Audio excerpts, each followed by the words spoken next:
Kay buti-buti mo pa.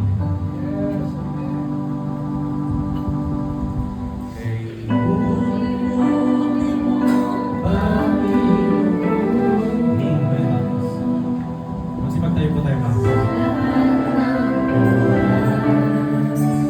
Sa bawat araw, ika'y laging tapat kong magmahal. Ang iyong awa ay magpawalang hanggan. Pinupuri. Pinupuri, sinasamba kita. Dakilang Diyos at Panginoon. Tunay nga ika'y walang katulad. Tunay nga ika'y di na nagbabago. Mabuti ang Diyos na sa akin ay nagmamahal. Kay buti-buti mo. Ay buti-buti mo, Panginoon. Amen. Yes, Lord God, Panginoon. Salamat. Sa lahat ng oras, sa bawat araw, ika'y laging tapat kong magmahal. Ang iyong awa ay magpawalang hanggan. Pinupuri, sinasamba kita. Dakilang Diyos at Panginoon. Tunay nga ika'y walang katulad. Tunay nga ika'y di na nagbabago. Mabuti ang Diyos na sa akin ay nagmamahal. Pinupuri. Pinupuri, sinasamba kita. Dakilang Diyos at Panginoon. Tunay nga ika'y walang katulad. Tunay nga ika'y di nagbabago. Mabuti ang Diyos na sa akin ay nagmamahal. Mabuti ang Diyos na sa akin ay nagmamahal. Mabuti ang Diyos na sa akin ay nagmamahal. Amen. Palakpakan natin ang ating Panginoon. Hallelujah. Ihanda po natin ang Psalms chapter 38 para sa ating scripture reading. Basahin po natin sa Tagalog para mas madama natin ang mensahe ng mga salita na ating babasahin. Amen. Sa verse 1 po tayo. O Panginoon, huwag mo akong sawayin sa iyong pag-iinit. Ni parusahan mo man ako sa iyong mahigpit na sama ng loob. Sapagkat ang iyong mga pana ay nagsitimo sa akin at binipisil akong mainam ng iyong kamay. Walang kagalingan sa aking laman dahil sa iyong pagkagalit. Ni may kaginhawaan man sa aking mga buto dahil sa aking kasalanan. Sapagkat ang aking kasamaan ay nagsisidaan sa ibabaw ng aking ulo. Gaya ng isang pasang mabigat ay napakabigat sa akin. Ang aking mga sugat ay mabaho at putok-putok dahil sa aking kamangmangan. Ako'y nahirapan at ako'y nahupot. Ako'y tumatangis buong araw. Sapagkat ang aking balakang ay lipos ng hirap at walang kagalingan sa aking laman. Ako'y nanglalata at bugbog na mainam. Ako'y umangal dahil sa kaba ng aking loob. Panginoon, lahat ng aking nais ay nasa harap mo, at ang aking bibig ay hindi lingid sa iyo. Ang aking loob ay kakaba-kaba. Ang aking kalakasan ay nanglalata tungkol sa liwanag ng aking mga mata ay napawi rin ito sa akin. Ang mga mangliligaw at mga kaibigan ko ay nangatatayong malayo sa aking paghihirap. At ang aking mga kamag-anak ay nakalayo.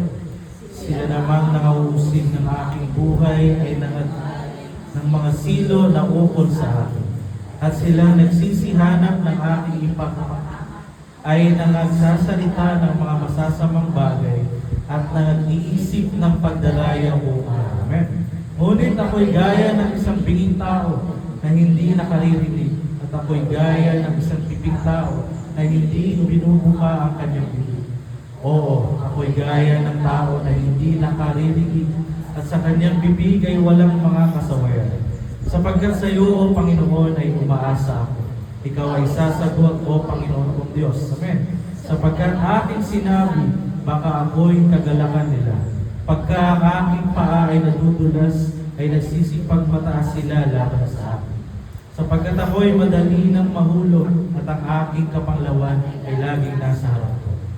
Sapagkat aking ipinahahayag ang aking kasamaan, aking ipinamamanglaw ang aking kasalanan.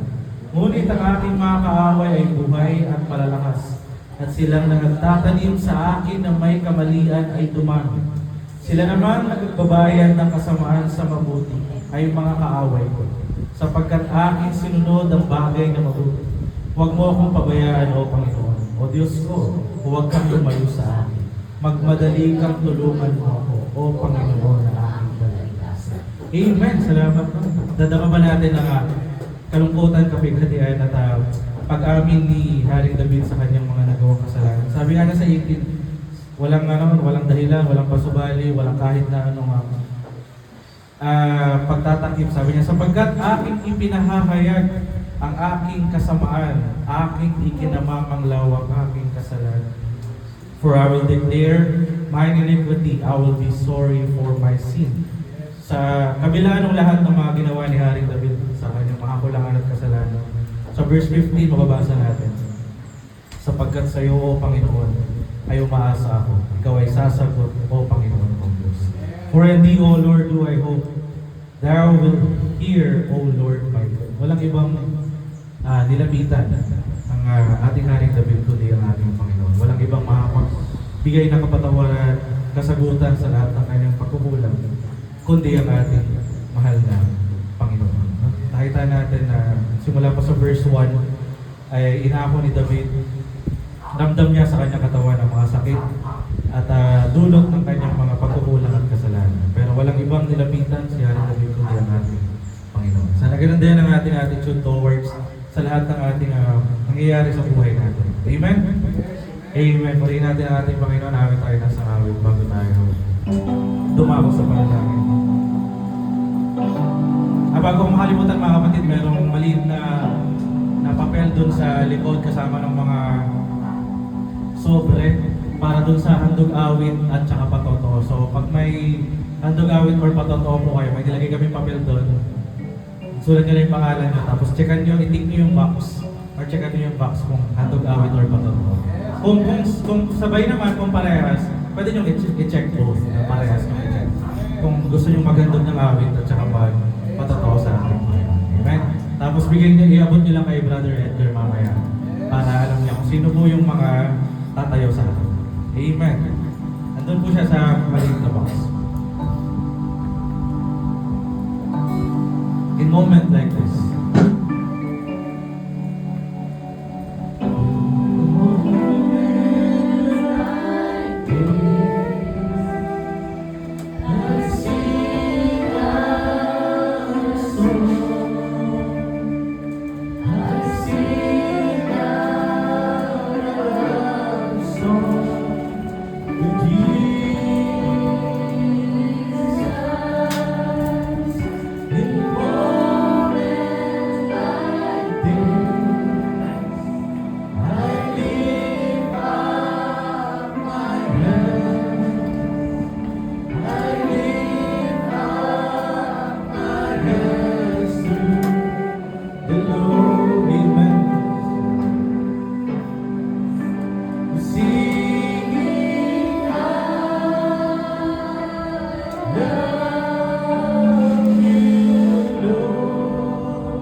wants me to do. Amen. Purihin natin ang ating Panginoon. Hallelujah. I want to be the way He wants me to be. I want to give and children just no more to give. I want to love till there's just no more love. But I could never outlove the Lord. I want to live. I want to live the way He wants me to live. I want to give until there's just no more to give. I want to love till there's just no more love. But I could never outlove the Lord. But I could never. But I could never outlove the Lord. Amen.